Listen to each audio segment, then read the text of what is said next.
This is group 4, brand Outland, and this is our presentation. In the beginning, we decided to target the assistants because of their high numbers in comparison to the other segments, as well as proximity of preferred features to the artists and managers, whose segments were also in the high price range according to the official information we received. We spent around a third of our budget on developing a product that would attract the assistants. The rest was spent on advertising and salaries. As we didn't order any market research in period 1, when we were making the decision about the next period, we decided not to change our product. We sold our product at a premium price, wholesale price $200. And as our target segments shopped primarily in channel 1, we reallocated more sales reps into that channel.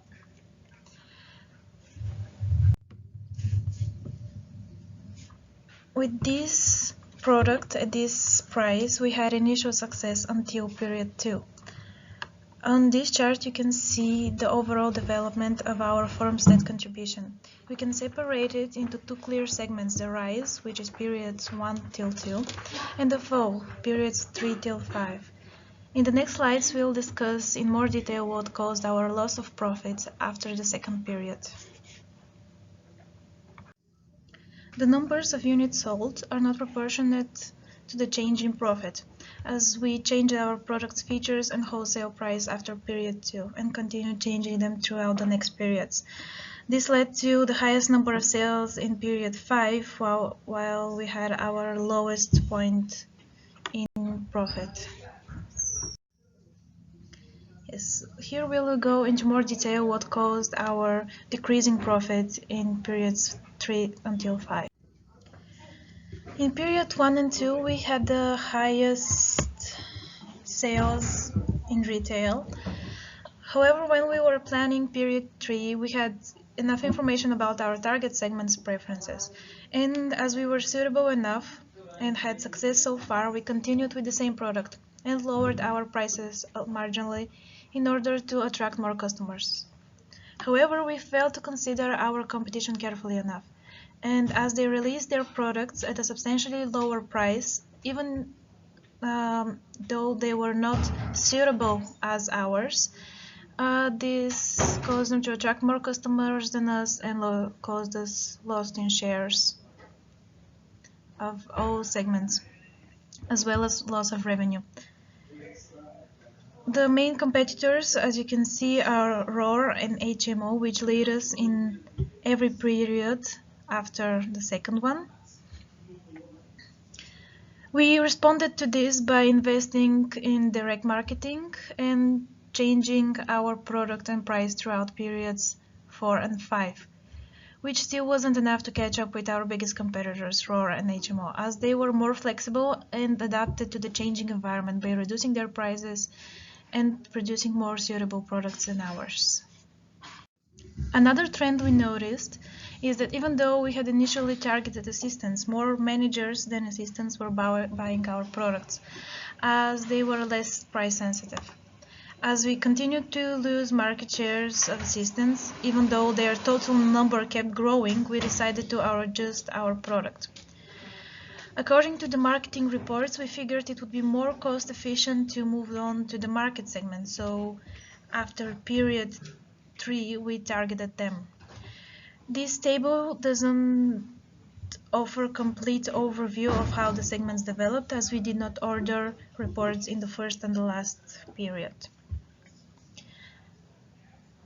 However, as we also decreased the prices substantially in period 4, more assistants bought from us than managers, so our new targeting proved unsuccessful. Our loss of profit also corresponds to our decrease of marketing budget.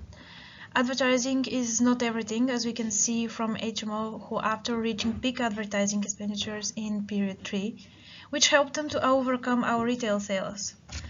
However, after that they decreased their spendings on advertising, but their sales in retail grew as they carefully positioned their product, which, according to the report we ordered on product positioning, was almost equally well suitable to all segments with an index between 1.2 and 3.2.3 for managers and assistants respectively, as compared to our firm's indexes of 3.0 and 3.9 in these areas.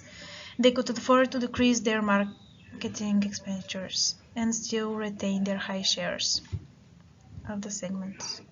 As you can see from this chart, ROR and HMO's units sold rose steadily through all periods, while ours rose at first, then fell, and rose again.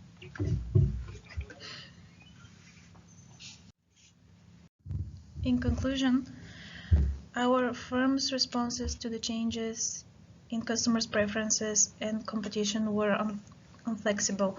We didn't pay enough attention to how their preferences changed, neither did we pay that much attention to what their preferred prices were. Our competition did consider all those things, and that was what caused their success.